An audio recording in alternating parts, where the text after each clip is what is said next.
them that this is our first day, and I said, let's finish this term. Sabi ko, the 6 years na marami tayong ginagawa. Ayaw kasing we made a lot of promises during election, so we have to fulfill it. We reminded them that we have to fulfill all those promises that we made. Sir, highlights lang to sa mga pinayo na bill.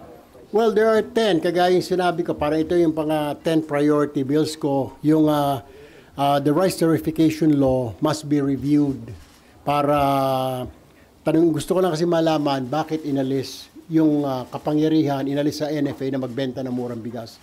Only the NFA sells cheap rice.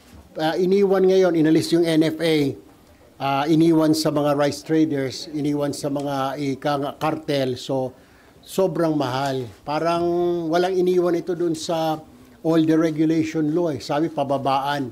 Pero nangyari ngayon pataasan. Same thing with this rice issues right now. So ito yung gusto ko i-review ng Senate na kung pwede ibalik ulit sa kapangyarihan ng NFA yung pagbebenta ng bigas. Pangalawa, yung Barangay Official Salary Standardization Law. Dahil ito mga ito, puro mga honorarium lang, honoraria ang tinatanggap. Bigyan natin ng salary from the barangay captain, hanggang kagawad, hanggang mga tanod, health workers, dapat mabigyan ng sweldo. Also, yung National Land Use Act, ito, matagal na pinag-aawayan ito.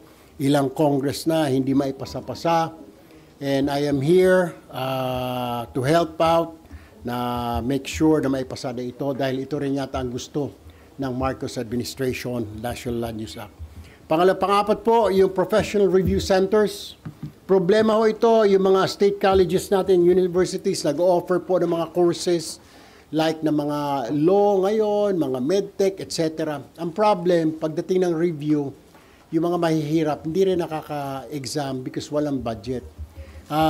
We made a bill, we submitted a bill right now na lagyan yung mga SUCs ng professional review centers para yung gustong kumuha ng mga exam for nursing, law, what else? Yung maritime, criminology, teacher. Kailangan mag-review, kailangan pa pumunta ng Maynila para hindi na sila pumunta rito, then doon na lang mag-review sa mga state colleges and universities. Also, yung Medical Parole Act. When you're 70, nakailang taong ka na dyan, hindi ka pa rin nakakalaya, pero may sakit ka na, bedridden, kailangan palayain na po yun, bigyan na ng parole ng gobyerno. Also, ito pong Health Courses Expansion Act, yung mga SUCs natin, libre na nga ang mga tuition fee. Ang problema, wala. Yung mga SUCs, wala kang makita mga nursing. Iilan lang, walang mga medical field, walang mga radiology, wala yung mga gano'n, mga physical therapy. Sa mga probinsya, kailangan pa pumunta sa Maynila. Siguro, lagyan na rin yung mga SUCs ng mga health courses dyan sa mga SUCs. Also, yung pagbibigay ng ayuda, napakadaming requirements. When I was at the DSWD, parang 10 to 15 ang kailangan mong bit-bit na requirements para mabigyan ka ng simple na AIX o ng ayuda. Ilabas mo yung asawa mo sa ospital, kailangan pa ng marriage contract. Why will you do that? Hindi pa ba sapat yung hospital bill? Hindi pa ba sapat na may indigency ka? Biro mo, kailangan mo ng birth certificate. Kailangan mo ng marriage contract. Humingi ka ng ayuda. We'll have to do away with this kasi tumatagal po eh. Gustong ilabas ni Mrs. yung asawa niya, mister niya, hindi niya mailabas dahil pabalik-balik siya. Pupunta ng PSA, pupunta ng kung saan-saan. We have to simplify this pagkuha ng mga ayuda. Isa pa dyan, yung Anti-Conflict of Interest in Public Utilities Act. This is serious. Okay? This is an issue. Tali ang kamay ng gobyerno pag yung may-ari ng utility sa isang lugar ay isang government official, isang politiko, isang mayor, governor, what have you, congressman. Hindi makakilos ang gobyerno because pagmamay-ari siya ng politiko. So I filed a bill na disallowing. Pag ikaw ay tatakbong mayor, governor, congressman, senador, ikaw, hindi lang magda-divest ka. Ikaw at ang pamilya mo, immediate family, up to the second relationship, sanguinity, dapat wala kayo sa ganung business. Para pag may problema, magawa ng solusyon. We have a problem like this right now, hindi tali ang kamay ng gobyerno because yung may-ari ay nasa gobyerno. This is sad. Review of the Expanded Solo Parent Acts. Kapapasalan po ito ng 2022 pero marami pong solo parents ang hindi nakakatanggap ng 1,000 pesos na allowance. I don't know why. Sinabi raw kasi pinaubaya daw ito sa local government units. Ang problema, pag si solo parent nakatira sa 6th class municipality, wala siya natatanggap ni 5. Or meron mga matanggap once every 6 months na natatanggap. Pero according to the law, dapat it's every month. A solo parent should receive 1,000 pesos cash every month. Finally, itong Road Rage, Anti-Road Rage Act, ongoing po yung mga road rage. Kailangan ho talagang maparusahan yung mga nagwawala sa kalsada. Kailangan ho mapanagot sa kanilang mga ika-nga actions. This is all what I filed today, ladies and gentlemen. Sir, sorry. Diretso na kami sa SP issue. Sure. Sabi po ni Senator Joel kanina lang, kung ngayon daw yung botohan for Senate presidency, panalo na si SP Cheese, he has more than 13 or more than majority votes. Kasama po kayo dun sa more than 13 supporting him? Pinakaunang litrato dun sa kaliwa, sabi niya sa majority raw kami, so sa majority tayo.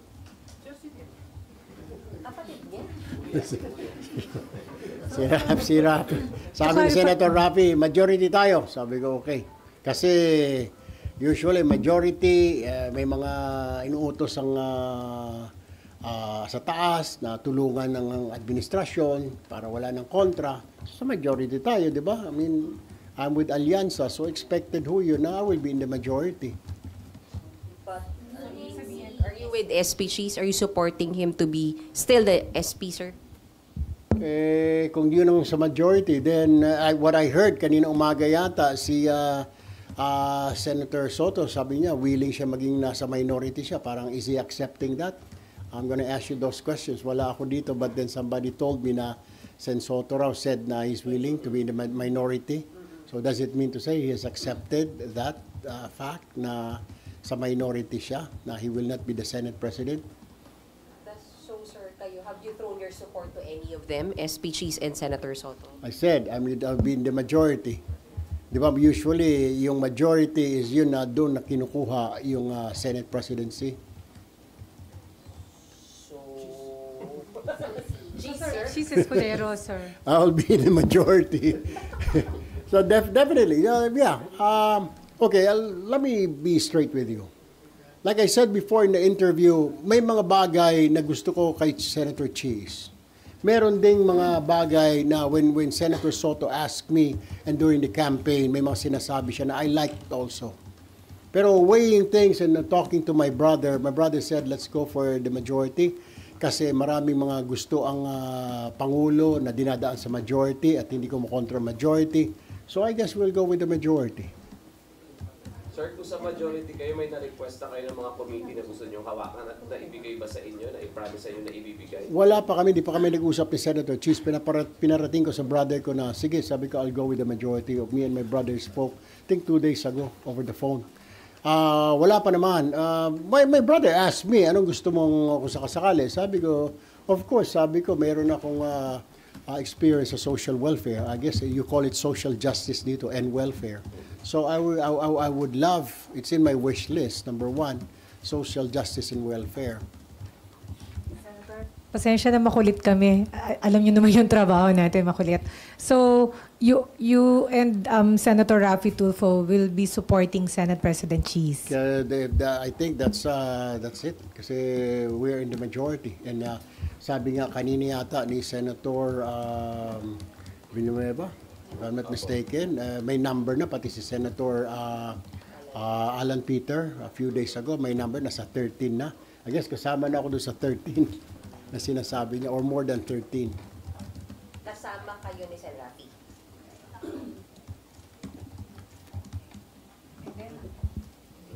Senator, sa impeachment, may we know where you stand? Kasi merong mga fears kasi na baka ulitin yung ni Senator Ronald De La Rosa or ng iba pang senator yung motion to dismiss papayag ba kayo na i-dismiss yung impeachment complaint kahit wala pang trial? Let's leave it to the decision of the leadership. Leave it to the decision of the Senate President and the senior leadership. Kasi if I will tell you now kung anong gusto ko, because it will really taint something. It will tell you something. If I will say I want it dismissed, then it will tell you na pro-impeachment ito. If I will say pag i-dismiss, then anti-impeachment ito. If I say na wag i-dismiss, sabihin nila hindi sa impeachment ito. And I'll be a senator judge, di ba? It's hard to say right now na gusto ko ma-dismiss. It's already telegraphing my decisions in the future if I say dismiss or not to dismiss, di ba? I want to see the documents. I want to see the pieces of evidence. If there's enough, ako simple lang naman You show me the piece of evidence. Kahit bukas, bigyan mo ako ng papel na isinabmit or pag-submit sa Senado, mabigyan kami ng kopya. I can tell you right away, you ask me. And I will say, sige, wag natin i-dismiss, ilaban natin ito. Pero kung wala naman talagang laman yung papel, kahit na gaano kapal yan, pero wala namang laman, then I'll say, no, let's dismiss it because it will be a waste of time and money.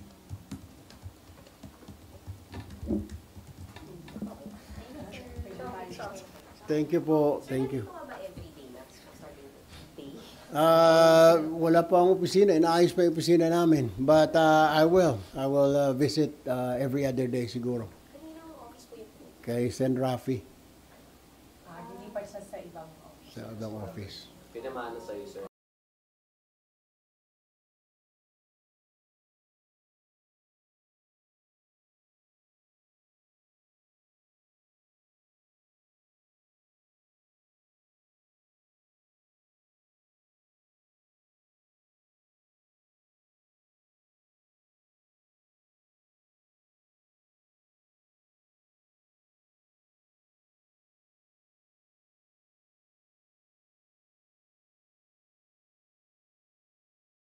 I've been reading yung Constitution, yung constitutionality ng impeachment.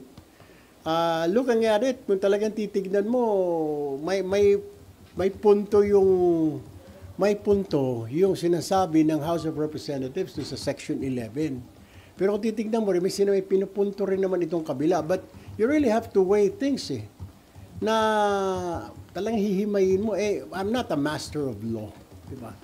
I just have to really rely, as a journalist like you, rely on the pieces of evidence submitted before me. Parang, di ba, every time we do a story, mayroon tayong mga expose. Give me the documents, we say. Then from there, we do the story. And then we confront that person na being accused of, sir, may dokumento ako, ganito, totoo ba ito? We also have to, we don't put out the news. Hindi natin ginagawang balita kung hindi pa natin naririnig yung side nito. Unless kung ikaw ay columnist or ikaw ay opinionated na journalist. Sir, mag-hire kayo ng legal team or additional lawyers to advise you for the impeachment trial kasi it's going to be very legal matters talaga. I talked to two of them kaninang lunchtime. Already did. Trial lawyers sila. And they said they're willing to help me out. Dalawang lawyers. Senator, pa-clarify lang po, pasensya na. Sabi nyo kanina, pag-aaralan nyo kung dapat i-dismiss, kung wala naman laman.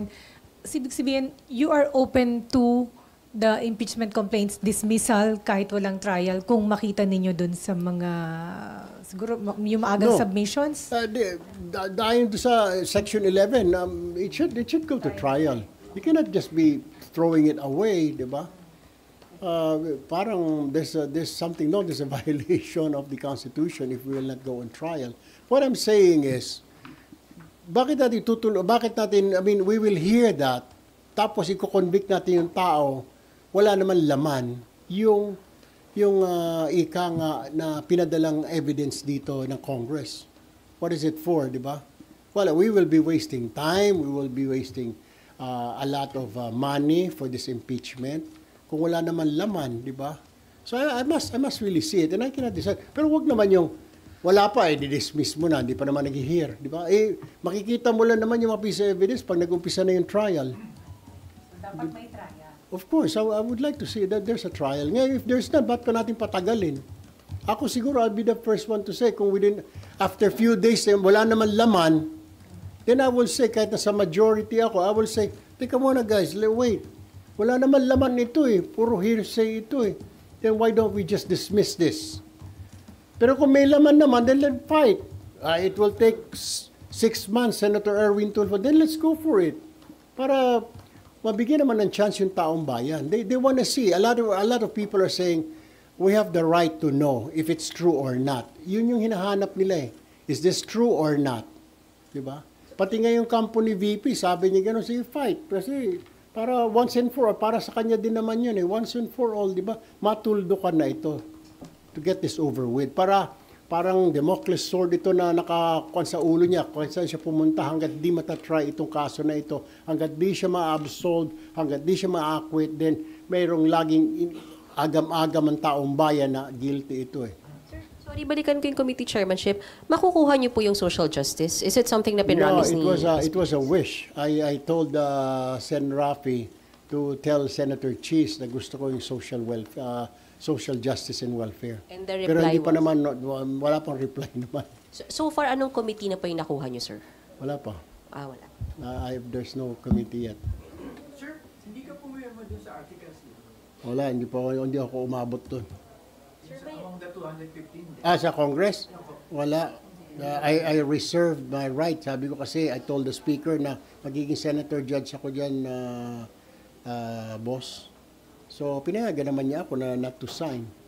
Sir, logistics, may rope na kayo, yung mga gano'n, nasukatan na. Sinukatan na ako. Actually, immediately after the election, may something, may robe na Sir, meron nang kayo schedule lang para maging member kayo ng impeachment court? Wala pa. Hindi pa kami Pero what I heard this week yata, something like that. Pero wala pa kaming schedule. No, baka this week. Pero wala pa sinasabi. Sir, sino nagsasabing this? Hindi ko alam. I don't know. I'm just guessing na might be this week. Might be. Unless kung ang panunumpa siguro, what I read in the papers was like 29, something like that, diba? Ang start. So I don't know. Baka today until the 28 siguro. I have no idea. But I'm ready. Well, whatever the decision of the majority of the House of the Senate leadership, then we'll just abide. Kailangan i-try ito, let's try. And then I think we really have to listen to the people, to the public. And may nagsasabi na we have the right to know. After all these people, you guys who elected us have the right to know. Diba? Hindi naman pwedeng itago yun. So it's just proper na, sige, let's go to trial. Diba? Kung not guilty, ba't po patagalin? Diba? That's it, basically. Pero wag naman yung i-dismiss mo na hindi pa naghihiring. Ano ba naman yon? Para masinabi, murder ang kaso nito, dismiss, sasabihin ng judge. It's kind of hard. Maraming salamat po. I'll be seeing you po every day. Wag muna ngayon, wag muna bukas. Wala pa akong opisina. Pero starting on the 28th, you can come to my office anytime. You can ask questions anytime. Feel free. Sure. May laging ready na kape doon. Thank you.